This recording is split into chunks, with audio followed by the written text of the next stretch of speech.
Britain's conversation. The Nigel Farage Show. Mr. Nigel Farage.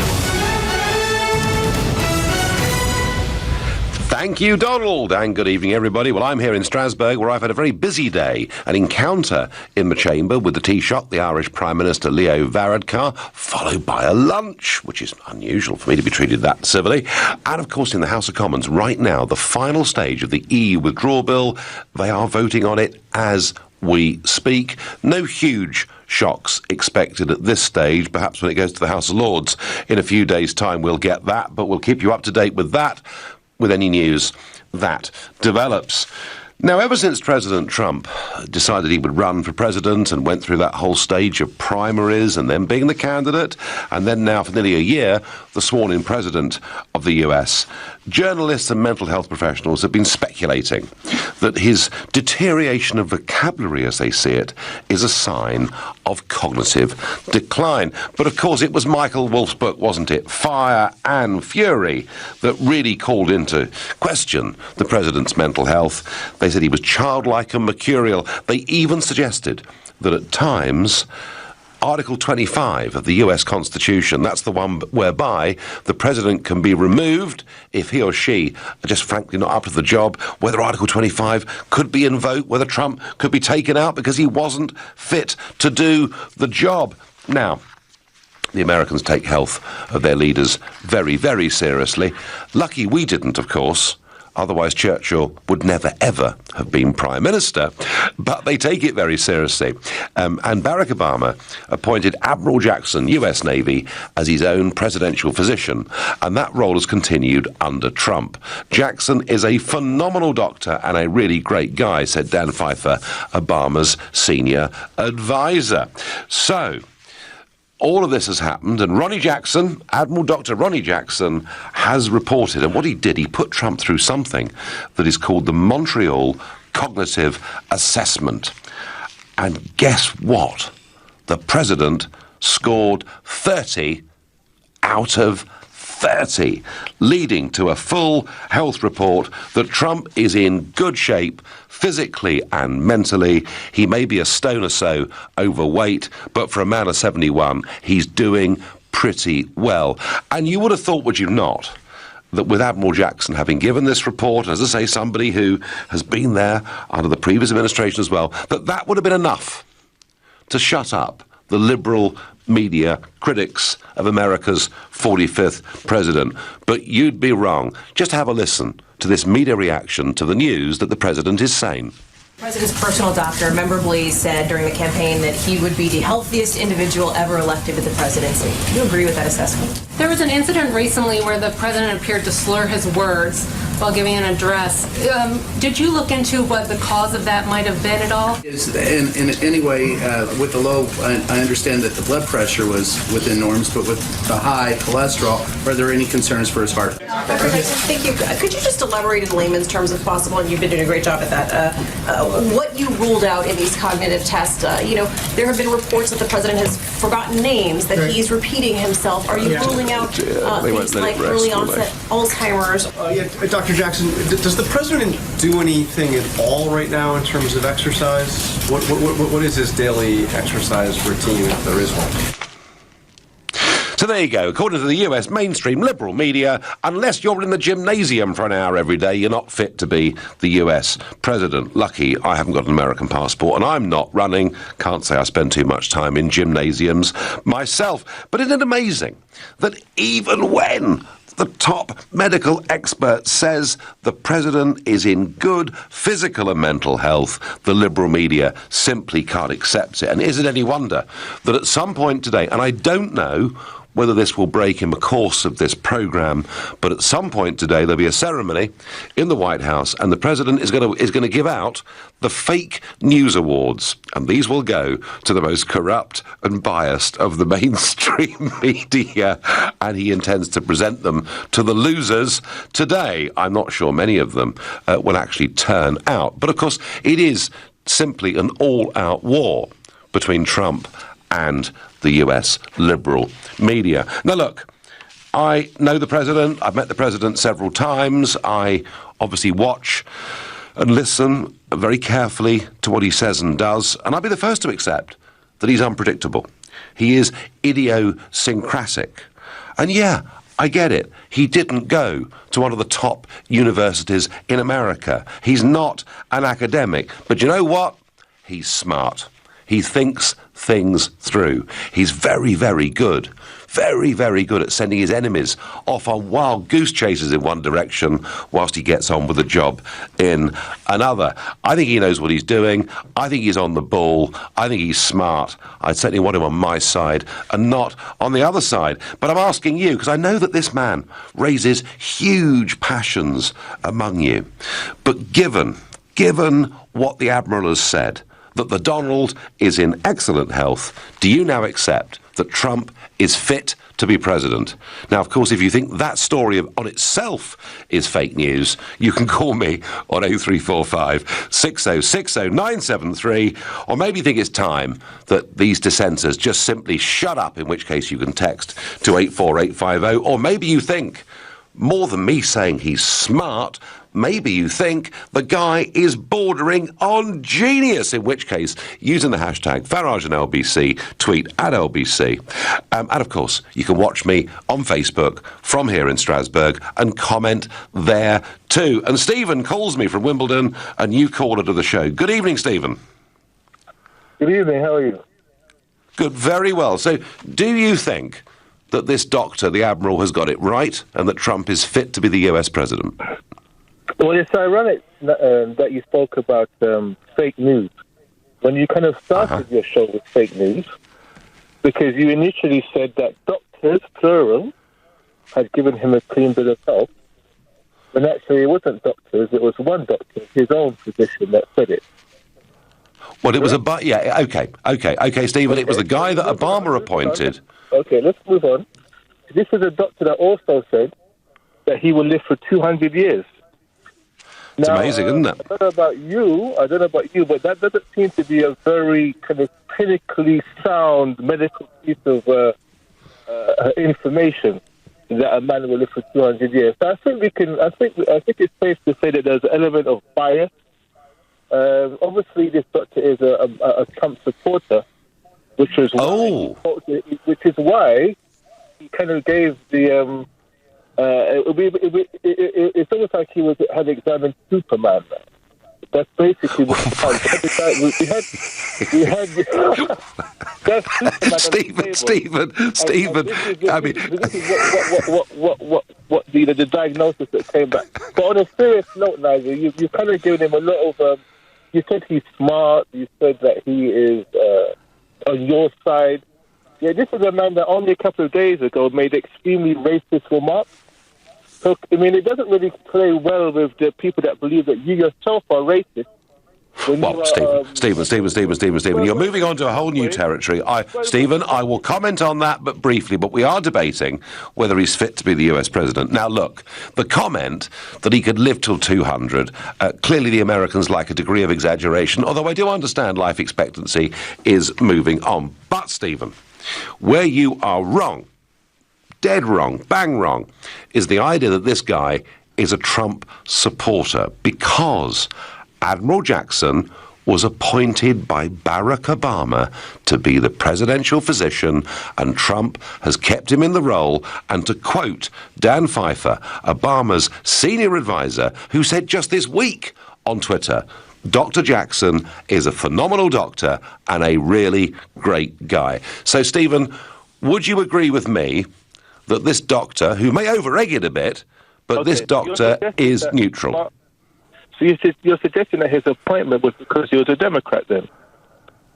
No, I'm not suggesting anything. I am no. What I'm saying is, then you can't make the assumption that he's not a Trump supporter. Well, Stephen, you in the way that you presented it, sort of said, Trump's picked this mate out from New York. Diagnosis he gave. I have justification for saying that because of the ridiculous, over-the-top bill of health he gave an old man who's overweight, who has a terrible diet, who would live maybe another 10 years, let alone 200.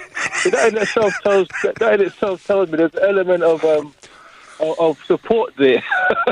Stephen, I can't fight you on some of this. I mean, you've got me laughing. But Stephen.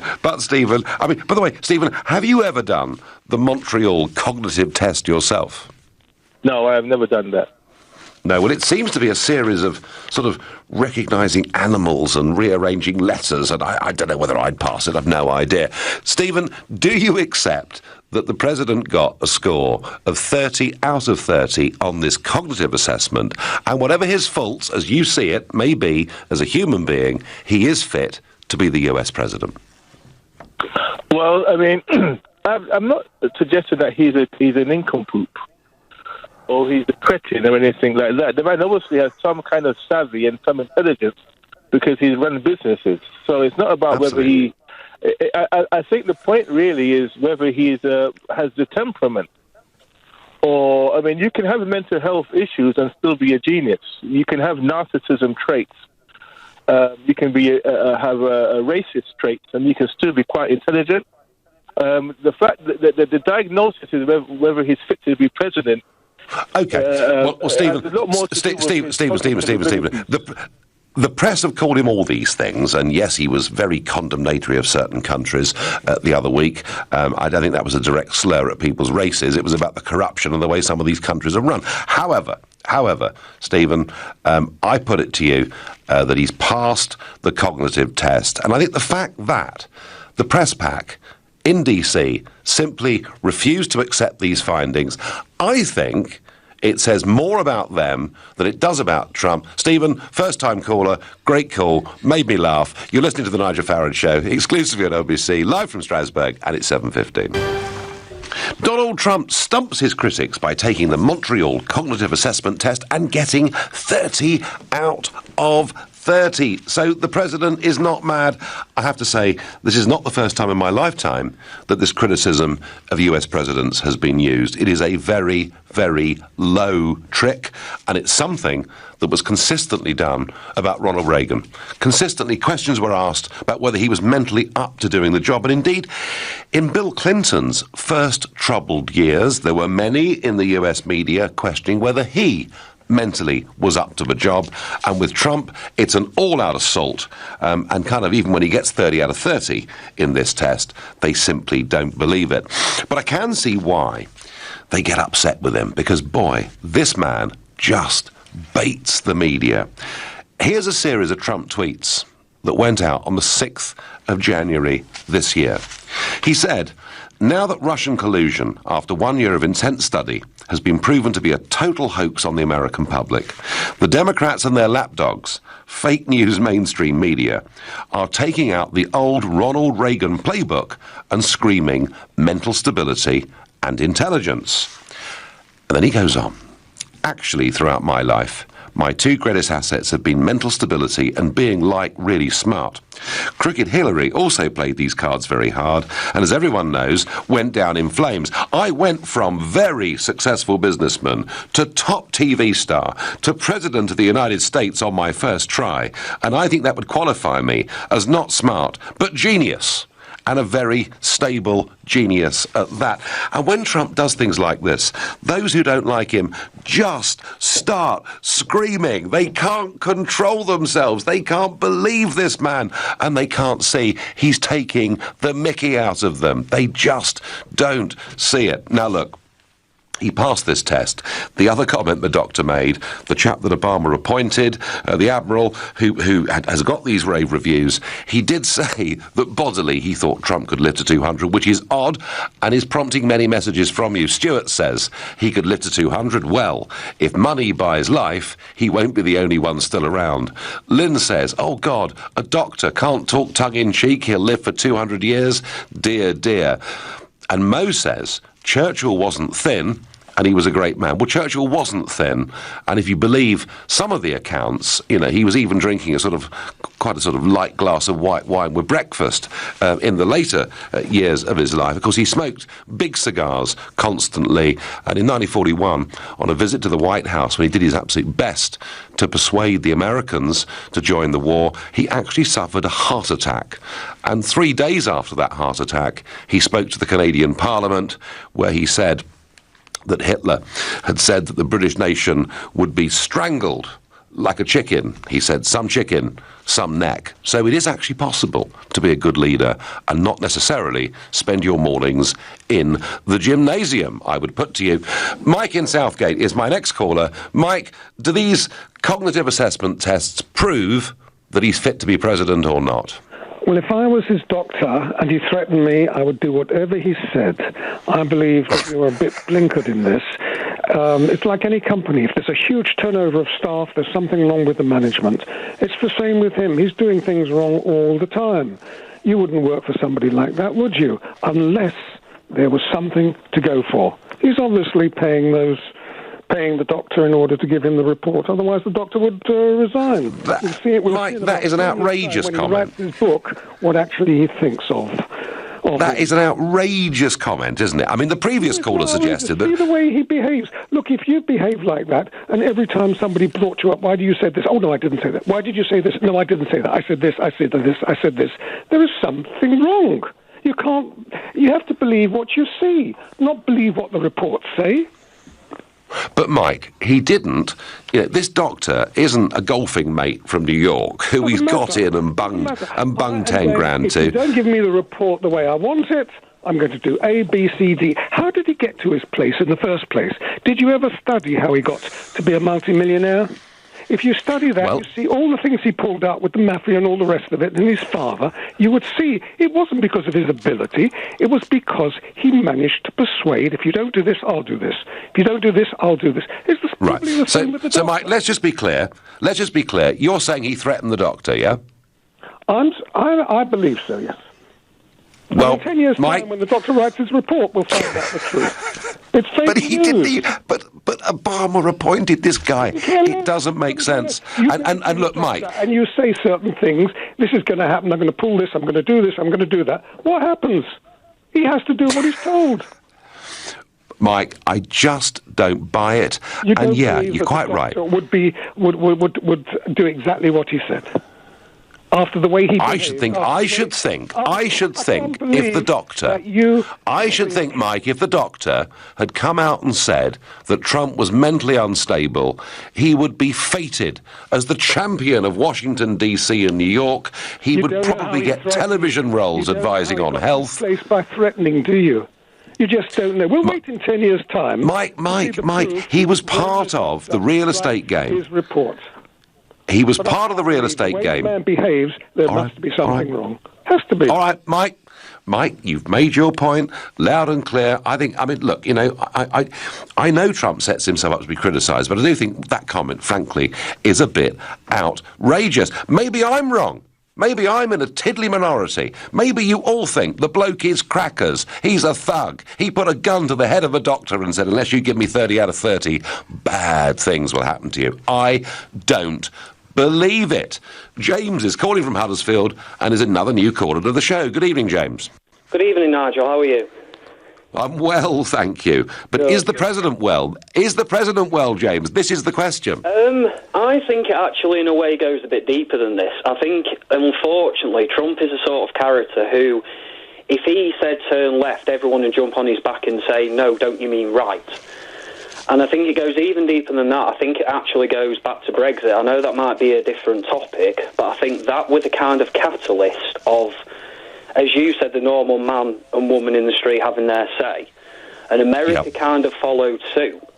And the problem is that these Washington elite really, really, really don't like it. And anything they can do to, diminish that, they'll do. I mean, it's been shown that, like you said, Obama appointed his records. And my last point is as well, is that if we were to oust a politician who ever said something stupid, none of them would be in office, surely. They've all said stupid things, Of course, and all of us, James, whether we're in politics or living our normal daily lives, we all say and do stupid things. Of course we do. Exactly. But the point you raise is a very interesting one. I mean, it's not that this press corps in New York and D.C.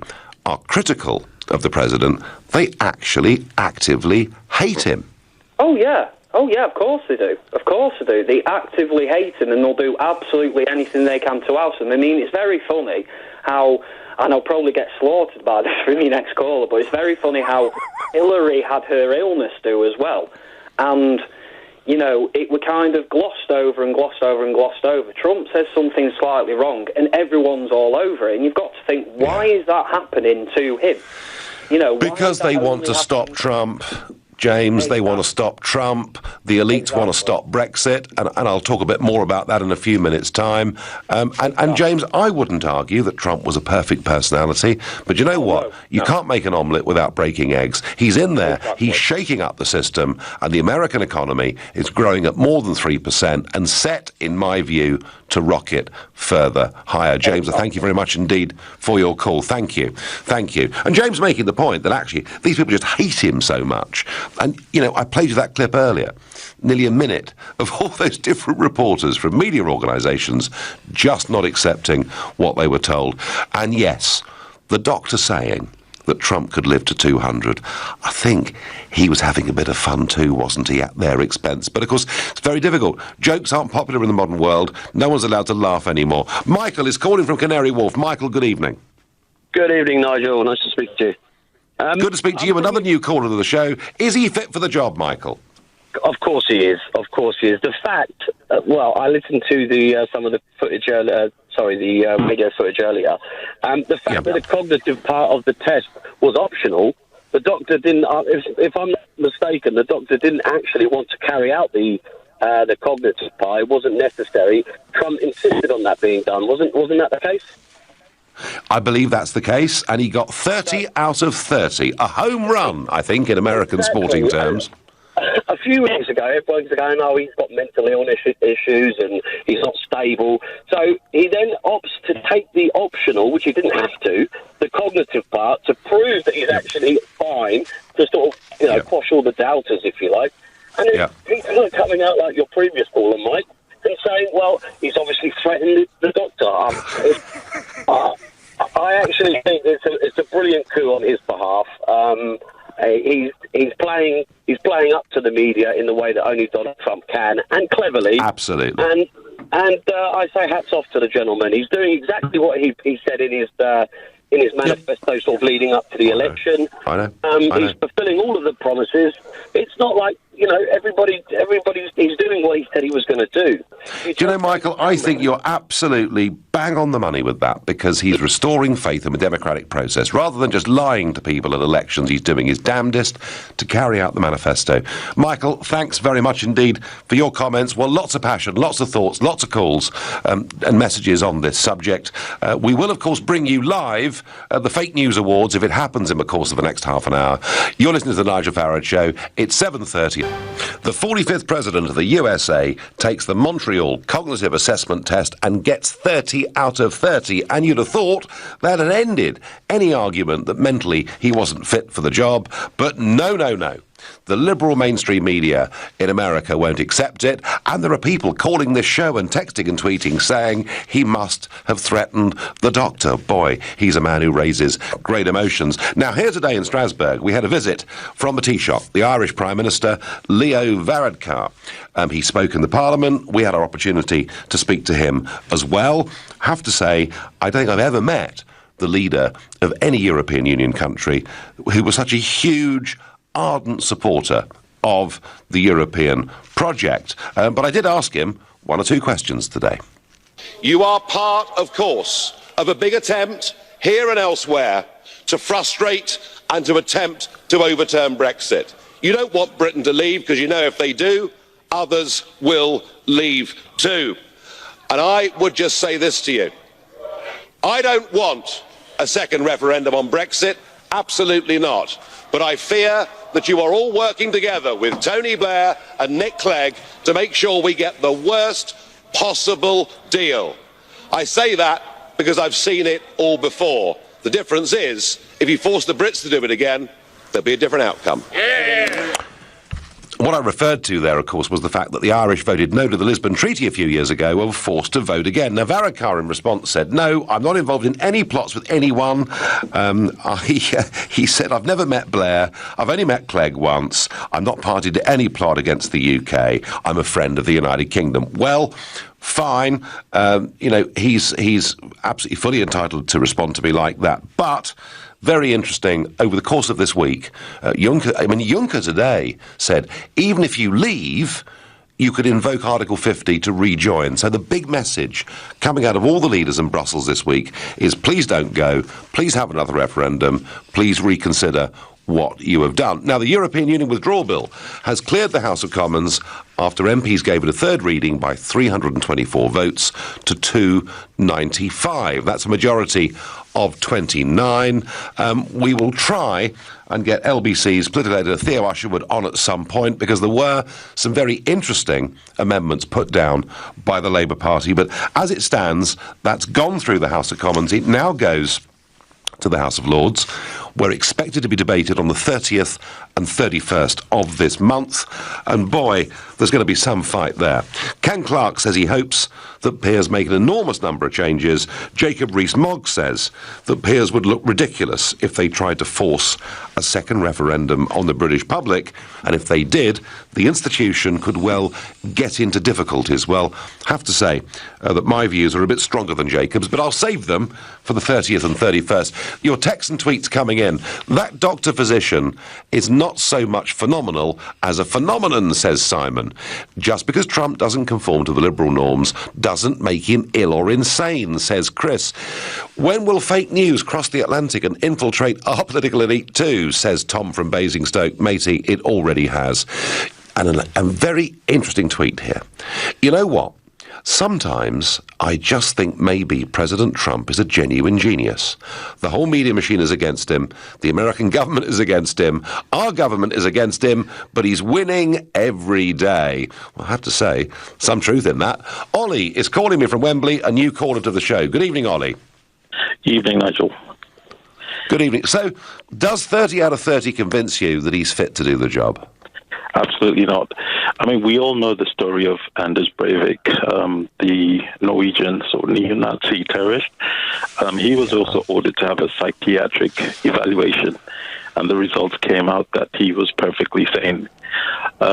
We need to understand that psychiatric tests are actually speculative. They're an opinion, they're not fact. So Ollie, the critics of Trump said he didn't have the mental faculties to do the job. They said he was showing early signs of dementia. That clearly isn't the case, is it? Well, at the end of the day, I mean, for a doctor to say that he can live up to 200 years old, to me, that says to me Trump had either threatened him, and he's sending out a coded message to the public that I've been threatened, that yes, this man can live up to 200 years, even 1,000 years, but whatever he wants me to say. So, to me, his evaluation is not true. It's just it's rubbish to me. Do you honestly, Ollie? Do you honestly and truthfully think that the US president can threaten individuals and would get away with it? We know how vindictive this man is. He doesn't let anything by him lightly. He's been attacking everyone left, right, and center. You know it. You're his close buddy. He's a very vindictive man. So if I was his doctor, I would say he could live forever if he threatened me. Ollie, he certainly divides people into friends and enemies. He certainly has people on his side or against him, and that is absolutely true. And a lot of people who've known him far longer than me say he's been a very loyal friend to them. So I understand that. But the idea that he somehow threatened the doctor, I just don't buy it. But let me ask you, Ollie, I mean, is it your view that he's just unsuitable to be US president? The thing is, I've got a couple of sort of psychological degree qualified friends, and they're telling me that a lot of the evaluations are speculative. They're opinions. They're not fact. You cannot say someone is mentally fit based on any particular kind of behavior, or unfit based on any kind of behavior. So to me, it's just an evaluation, and it's an opinion. But he did voluntarily. He did voluntarily do it, Ollie. I wonder what more he has to do. Ollie, you've made your point. I thank you. And somebody who agrees with Ollie very strongly on Twitter, 30 out of 30 is what I'd expect from North Korea. I'm not saying it's impossible, but I do wonder how the test was conducted. I suspect Trump was given a fair bit of leeway with these questions. Best of three. It's really interesting that those people who don't like Trump, and I know in the United Kingdom that there are plenty of you, but, the idea that somehow, the doctor would have been bumped off if he hadn't said he'd lived to 200, to me, the whole thing is beyond belief. You may not like the US president, but to think that he would have threatened this doctor to get a positive analysis, I just think it's nonsense. Robert is calling from Putney. Good evening, Robert. Good evening, Nigel. I think it's just a question of credibility, really. He doesn't do himself any favours. If he's given his weight as 239 pounds or 17 stone, 108 kilos, and he's gotten taller since his last medical, a 71-year-old man that gets taller, I don't think he's done himself any favours at all. Right, but it's the doctor putting his name to this stuff, not Trump, isn't it? Absolutely. I just question what 71-year-old man has in fact gotten inch taller since his last medical. That does seem to be a little bit surprising and suggests a mistake, doesn't it? Well, a mistake. He's got 1 point under clinically obese. He is a bit overweight. I wouldn't want to be classed obese in the eyes of the world either. No, Robert, he is perhaps a bit overweight. He maybe doesn't necessarily have the best diet in the world, but kind of so what? Would we worry if we had a fat prime minister? Would that be, oh, goodness me, she can't be prime minister or he can't be prime minister because they're 2 or 3 stone overweight? We couldn't really care less, could we, Robert? No, I don't mind that he's fat in the least. I think the point is that somebody has clearly been telling stories on the medical. He's not only 239 pounds. There's no way an overweight, 71-year-old man is only 17 stone. Look at him, he's massive. And if I must admit, about that, which he has, given that he's gotten taller, they can lie about anything. He's a big fella. He is a big fella. Of that, there's no doubt. I sort of think he's rather like an ox. He keeps on going. Do you think, though, that mentally, and this is what matters, isn't it? Do you think mentally he's up to the job? It's a tough one. I think he's mad as a box of frogs, and he's a very, very silly boy, sort of an overgrown child. Yeah, I'm sure he is sort of technically capable of doing the job. They did vote him in, which doesn't do the American people any favours, to be honest. And mad as a box of frogs, you call him, but is he doing a good job? I don't think so. Really, he's just letting the American people down, I think. On the whole, they're a good bunch, but he's just awfully, awfully embarrassing. He's not much... All right, well, do you know what? Whether he's embarrassing or not, whether he's mad as a box of frogs, which I disagree with totally, I'll tell you something. He's putting in place the manifesto on which he was elected. Americans are getting back to work. The economy is growing. By many measures, he ain't doing too badly. You're listening to the Nigel Farage Show, exclusively on LBC, live from Strasbourg, and it's 7:45. President Trump scores 30 out of 30 with the Montreal Cognitive Assessment, and yet hardly any of you appear to be impressed by that. Some are saying that he must have threatened the doctor. Others think it's rather like a North Korean test where he had 3 goes at answering it.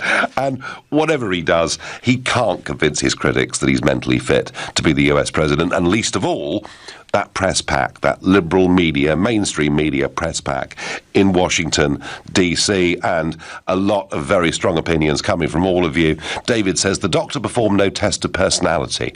The Montreal tests are far too simple to fail. Have a look at them online. I'm having a look here. Doesn't look that easy to me. Don says the doctor is a highly respected medical professional and admiral. Joe says lefty logic. A few pounds overweight and you're a loon. Well, there are a few people who seem to be suggesting that. Denise says he's not a politician, he's a businessman. Successful one at that. Great to have someone not from the elite. Wish we could have that in the UK. Let's go to Dave, who's in London, in Colney in London. Dave, good evening. Hello there. Hello, listen, for quite a long time I've sort of followed you and your compilation of your philosophy on things, and I've supported it, and I've voted my way on the back of what's written on the side of your tin, and I regard myself as a thinking man, and along with other thinking men, we've given you our support. But I think there's a bit of a danger that you will erode the value of our support by being so sycophantic with regards to Donald Trump. Because at the bottom line, we regard him, he's just a common oik, isn't he? Well, can I just say this? Can I just say this? Listen to me, Nigel. His manner and his appearance and his behaviour does suggest he's from the lower orders. And I think I think it would erode the credence of your value and what you stand for by associating with that. Well, what I would say to you is this. He may not be from the Ivy League or Oxbridge. He might not have gone to Eton or any of the American equivalents, and he might have tastes that are more towards McDonald's than going to the opera, and all of that may well be absolutely right and true. But you know something? Just occasionally, the political system needs a really big shock, Dave. And I think that's what Trump is about. Trump is there to try and shake up American politics and turn things in a different direction. And does it really matter, Dave, if he's a common oik, to quote you? What's your understanding of the term oik? You come from that background. Well, I don't know. I mean, an oik is somebody that is looked down upon by those in the upper classes. Yeah, well, what it is basically there are people of ill code. They're not cohesion to the code of good and right and proper. They plough their way through life, treading on people on the way, and then they basically give the outward appearance of being successful and lovely and everything else, and they love bomb everybody on the way. And the bottom line is they're vile people. And I tell you what, I think you're a decent chap. Of decent code, of decent breeding. And I think to associate yourself and to endorse this guy's code, I think, do you harm. And you'll start to lose... All right, no, Dave, I'm listening to you. I'm listening to you. Thinking people like me, the value you've got. I'm listening to you, and also, Dave, I listen to people chattering when I'm over in America. And a lot of those in the smart restaurants and hotels say, oh, he's just like a lorry driver. He's so common. He's so ghastly. He's so vulgar. You know, and I just think maybe, Dave, maybe there's a little bit too much snobbery in politics. But I take the points that you make. If he failed his medical, what then? How would they have hid it? How would they have covered it up? His followers won't believe anything bad about him, says Russell. Well, Russell, his detractors won't believe anything good about him, so that kind of cuts both ways. But it wouldn't have been interesting if he had failed. I wonder what would have happened. I guess, but I know, actually, they'd be screaming, 25th Amendment, 25th Amendment, get him out and get him out immediately, because they hate him. And they hate someone that believes in nation state. They hate someone who's unashamed to be a patriot. They hate someone who wants to get tough on immigration. They hate someone who calls out radical Islam. And they hate someone who they think is ill-educated and too common to do the job. They really do hate him. Craig is a new caller from Eastbourne. Good evening, Craig. Good evening, Nigel. Just on that point, to get a 25th Amendment impeachment, you need the Vice President to say that he's unfit for office and two-thirds of Congress as well. Yes. And that's highly unlikely to happen in all reality. Yeah, it's not an easy thing to do. But Craig, just quickly, in the book Fire and Fury, though, it was speculated about and it was said that this sort of conversation was happening inside the White House. I don't really believe it. Oh, well, there's speculation on everything. We've got a society here in the UK and over in the States and over on the European continent at the moment of self-appointed psychiatrists, I think, who all seem to be able to specialise in Trump's mental health, which I find highly entertaining. I'm not a big fan of Trump in the sense that I do think he's got a big ego. He's not the most polished of speakers or anything in the world. But I also think Hillary Clinton had an ego the size of Mount Everest as well. That's not unusual for politicians at the top of their game, quite frankly. No. But No. I think that what the American people need to do, and everyone else needs to start doing, is recognising that this man is the president. And if people carry on going down these ad hominem attacks and constantly building up straw man arguments and with all the name-calling, what they're doing is creating societies of people who will just vote against everything they stand for. Because, like me, I'm getting sick to death of and bored with people who constantly try and make up conspiracy theories that they hope will stick. And it's getting very tiresome and boring. Craig, I think you make some very, very good points there. I thank you very much indeed for your call. Sean says, as usual, Nigel, the Liberal press just can't accept the results. Michael says, the degree to which people feel compelled to sneer at Trump with such self-regarding piety reveals their intolerance of contrary views. It's not democratic and it's not dignified. Well, Michael, I do understand what you're saying. And in response to Dave, I do not support everything the president does. I don't applaud every one of his statements. Even as a supporter, sometimes I think, goodness me, why is he doing that? But he is getting on with the job. And I hate this snobbery that we've got. And it's same here. Same here. I had in UKIP a lot of working class candidates, and we've got working class people here as MEPs for us. And you want to see the way the rest of the established career politicians look down their noses at the fact that some of our people in UKIP used to run market stalls, etc. Isn't it time we had a few more ordinary, decent people in politics? I think so. Johnny in Exeter is our last caller of the evening and a new caller to the show. Good evening, Johnny. Good evening, Nigel. How are you? I'm well. I'm kind of laughing, Johnny, at just the sheer hatred of those that dislike Trump, who just refuse to accept that he might have passed this test. Okay, but you have just contradicted yourself, and we haven't even started talking yet.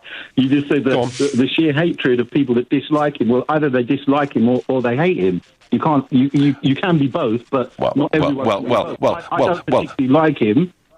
I don't particularly like him, but I certainly don't hate him. I don't wish him malice. Okay. I don't think. Okay. I like some things that he does. I like the fact that, as you say, he's shaking up, what has become the norm. That, he's shaking up the normative system, something that we've got used to, politicians saying lots of things and not doing many of them. And he's shaking up. But as I don't know if you're aware of Sam Harris. Sam Harris is he's a neuroscientist, stroke philosopher, American public intellectual. He's quite well known. He debates a lot of people publicly. And he said, someone that I respect, I tend to align my views with him quite a lot. Anyway, he said that Trump does and says a lot of things, a lot of the right things for the wrong reasons. And that resonates with me.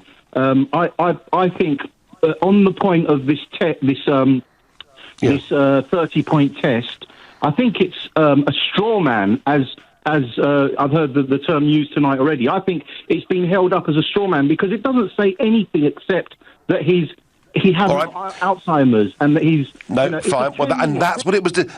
That's what it was designed to do. We got to end it there. A final text, Nigel. I wish I'd been sitting next to him when I was taking my exams. I'd have got 100%. Well done, McDonald, says David. We've had quite a laugh with this. You've been listening to the Nigel Farage Show. I'm back tomorrow night in London from 7. At 10 tonight, it's Ian Collins. But up next, it's Clive Bull. Nigel, thanks very much indeed. Now.